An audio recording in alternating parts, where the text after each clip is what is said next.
모습과 비슷하지 않나라는 생각을 하게 됩니다. 세상은 대림이라고 하는 말을 이해하기가 힘이 듭니다. 예수 그리스도의 오심을 기다리는 것, 그것을 절기라고, 세상의 말로 하면 명절이라고 정하고 지키기까지 해야 될까?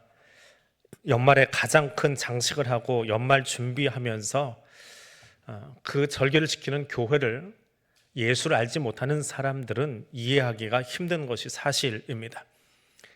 또 그리스도인이라고 해도 기다릴 줄 아는 행복이 무엇인지 알지 못한다면 대림절은 그냥 한 해를 마무리하는, 연말에 조용히 지나가기는 뭐하고 성탄절이 있으니까 크게 장식하고 좀 웃고 즐기면서 지나가자라는 정도밖에 되지 않습니다.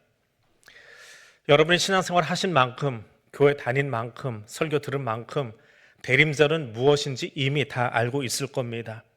하나님의 아들이 육신을 입고 이 땅에 오신 것을 기념하는 절기이고, 또 다시 오실 예수 그리스도를 기다리는 절기이고, 그 시간을 통해서 우리의 마음과 신앙을 정결케 하고 준비하는 시간입니다. 그 정의에서, 의미에서 보듯이 우리는 사실은 늘 기다리는 사람입니다. 대림절 시간만이 아니라 우리는 늘 기다리는 사람들입니다. 그 기다림이 무엇인지 오늘은 누가복음에 나오는 그 유명한 비유 속에 한 구절을 통해서 의미를 되새겨 보려고 합니다. 기다림은 아들의 일어서는 결단이 필요합니다. 탕자의 비유라고 잘 알려져 있는 예수님의 비유는 못된 아들의 모습에서 시작합니다.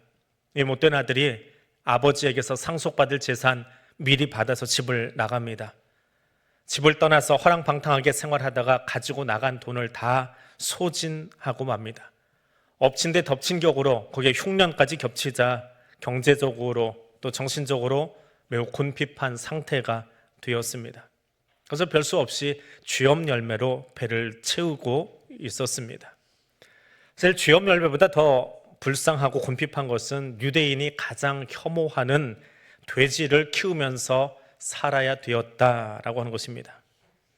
이 복음서에서 군대 귀신 들렸던 사람, 그 안에 들렸던 군대 귀신이 돼지에게 들어서 몰살당하는 사건이 있는데, 그 사건이 일어난 곳이 이스라엘 경내가 아니라 요단강 동편에 있는 가다라 지방 거라사인의 땅이다 라는 그 배경을 보아도 우리는 알 수 있습니다.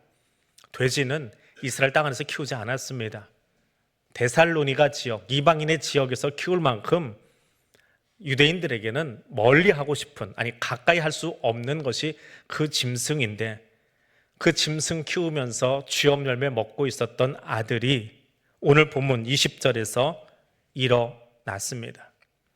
아들이 아버지에게 돌아가기 전에, 돌아갔다라고 하는 단어가 나오기 전에 먼저 나온 단어가 일어났다라고 하는 동사입니다. 돌아간다라고 하는 말보다 먼저 나온 이 동사가 어디에 쓰였나 찾아가 보니까 마태가 예수님의 부르심 앞에 세관에서 일어났다라고 할 때 이 동사를 썼습니다. 야이로의 딸이 예수님께서 달리다굼 하실 때에 그 음성 앞에 누웠던, 죽었던 그 자리에서 일어났다라고 할 때 이 단어가 쓰였습니다. 예수님이 자신의 십자가 사건을 이야기하시면서 인자가 죽은 자 가운데서 살아났다라고 할 때도 이 단어가 쓰였습니다. 바꿔 이야기하면 아들이 일어났다라고 하는 이 말은 죽음의 자리에서 일어났다는 말입니다. 매일 반복되던 옛사람의 습관의 자리에서 일어났다라고 하는 겁니다. 아침이 돼서 눈을 뜨면 부정하던 말던 그저 먹고 사는 게 우선이니까 돼지와 같이 있고 돼지의 열매 주워 먹고 있던 그 자리에서 일어났습니다. 어떻게 해요? 아버지를 기억하기 때문에 일어난 겁니다. 아버지를 향한 기다림과 아버지를 향한 소망이 있어서, 아버지를 향해서 돌아가고 싶은 그 마음이 있어서 일어날 수 있었습니다. 사람들에게 습관처럼 무서운 건 없습니다. 김창옥 교수님의 이야기를 듣다가 그분의 한 강연에서 그런 예화를 들은 것이 있습니다. 심리학을 배우는 한 학생이 교수님에게 수업을 듣고 있다가 마음이 열리고 나도 심리학을 하는 사람입니다라고 이야기를 하던 그 자매가 어느 날 이야기를 하더랍니다. 자기가 어릴 적에, 지금부터 한 40년 전 이야기래요. 자기가 어릴 적에 밤마다 꿈에 귀신에게 쫓겼대요. 그렇게 귀신에게 쫓기기를 하던 어느 날 갑자기 너무 놀라서 깼는데 이게 꿈인지 생신지 모르고 일어났습니다. 일어나서 집 밖으로 나가버린 거예요. 귀신에게 쫓기니까 계속 달아나고 달아난 게 어디까지 달아났냐 하면 한강 잠실 강변까지 가게 됐답니다. 지금처럼 저렇게 올림픽대로 만들어 놓게 전 이야기인 것 같습니다. 그렇게 달려가던 그 여자가, 그 어린애가 한강 속으로 들어가기 시작하는 거예요. 귀신에게 쫓기고 있으니까. 그제서야 뒤따라오는 엄마가 놀라서 그 아이를 꺼냈습니다. 빠져 죽지 않았지요. 근데 얼마 뒤에 바닷가로 놀러 갔는데 남동생이 익사를 하고 맙니다. 그 옛날 남존 여비가 심했고 푸닥거리 하고 있던 그때 주변에 있던 어른들은 뭐라고 했을까요? 말을 그대로 옮기면 그런 말입니다. 인연이 죽어야 되는데 내가 안 죽어서 이 아들이 죽었다. 어린 아들의 장례 앞에서 어른들은 모질게 아이가 듣든 말든 그 이야기를 쏟아냈습니다. 이 여자아이는 그 말을 가슴에 담은 거예요. 내가 죽었어야 되는데 내가 안 죽어서 내 동생이 이 집안의 사내가 죽었다. 그래서 그 뒤로 물가를 가지 못했답니다. 갈 수가 없지요. 그 물이 얼마나 큰 트라우마인데요. 그것을 수업을 듣다가 마음이 열리고 나니까 공개적인 자리에서 나 이런 사람이라고, 그래서 물가에 가본 적이 없노라고 울면서 이야기를 하더랍니다. 그때 김창옥 교수가 심리학을 하는 사람이면 누구나 할 수 있는 그런 말로 그 자매에게 이야기를 했습니다. 그거 네 탓 아니라고, 그게 너의 잘못 아니라고, 그거 가지고 내 마음에 품고 있지 말라고, 그러면서 그 자매를 다독여 주었다고 합니다. 한 1년쯤 지났을까요? 그 자매가 공부하고 있던 그 학생이 교수님에게 전화를 했습니다. 아주 밝은 목소리로 전화를 했어요. 교수님 저 아시겠어요? 교수님이 그 목소리 알아듣고 누군지 알지요? 뭐 좋은 일 있습니까? 라고 전화를 받았습니다. 예, 너무 좋은 일이 있어요. 저 내일부터 수영장 강습 끊었어요. 수영장 갈 거예요. 교수님이 웃으면서 이야기합니다. 그래요, 잘하셨어요. 땡땡이 진하게 박혀있는 비키니 하나 사가지고 그거 입고 수영하세요. 신나게 전화를 해주었답니다. 아버지의 마음으로 그 묶여있던 죽음의 자리, 그 죽음이 그녀를 붙들고 있던 그 자리, 거기서 일어나라고 이야기할 때 그것을 떨치고 일어나 수영장으로 달려가고 있는 그 자매 이야기를 강연에서 전해준 것을 들었습니다. 습관적으로 캐롤이 올리고 습관적으로 성탄 행사를 준비해야 되는 자리, 세상 거기에서 일어나야 됩니다. 탕자가 아버지와 그 집을 기억하고 그것에 도착하기를 기다리며 걷기 시작한 것처럼 우리의 오래된 관습, 오래된 습관의 자리에서 일어나야 합니다. 무엇보다 하나님 나라를 기억하며 예수 그리스도의 오심을 기다리는 일을 시작해야 합니다. 그것이 대림입니다. 두 번째로 기다림은 아들의 삶의 방향을 잡아줍니다.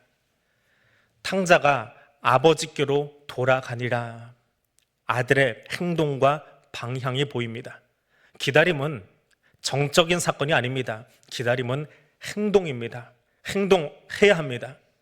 주님 다시 오신다 기다리는 말은 생각만 갖고 있는 것을 의미하는 것 아닙니다.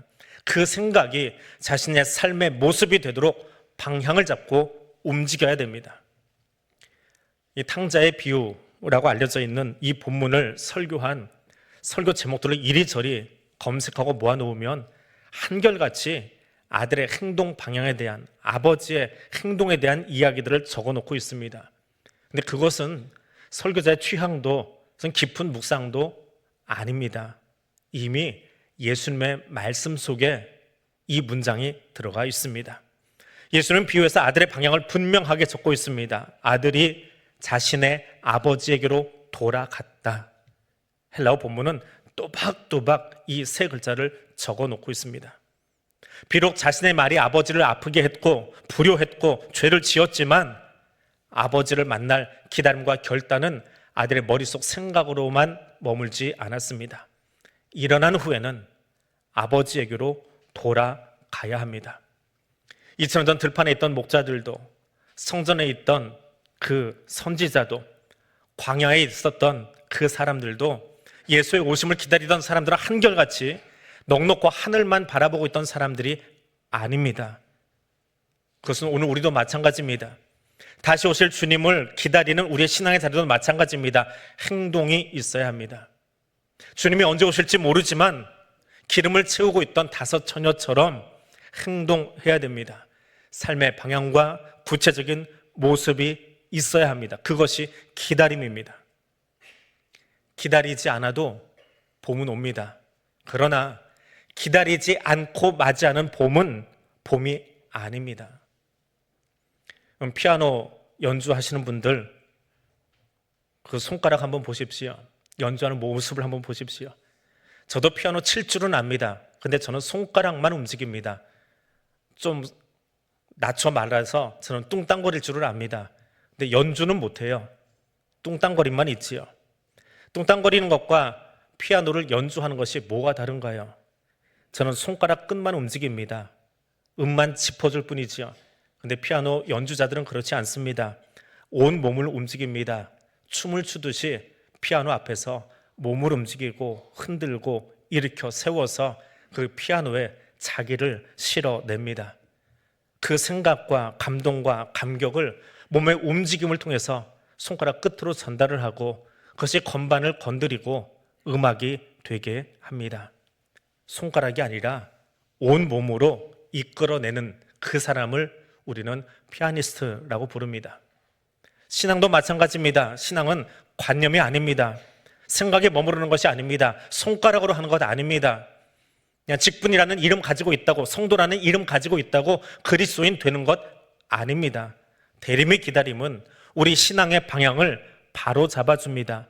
방향이 잡혔으면 그 신앙인은, 그 성도는, 그 직분자는 움직여야 됩니다. 그 움직임을 보여주십시오. 제게 보여주지 마시고 하나님께 내가 성도임을, 내가 직분자임을 보여주십시오.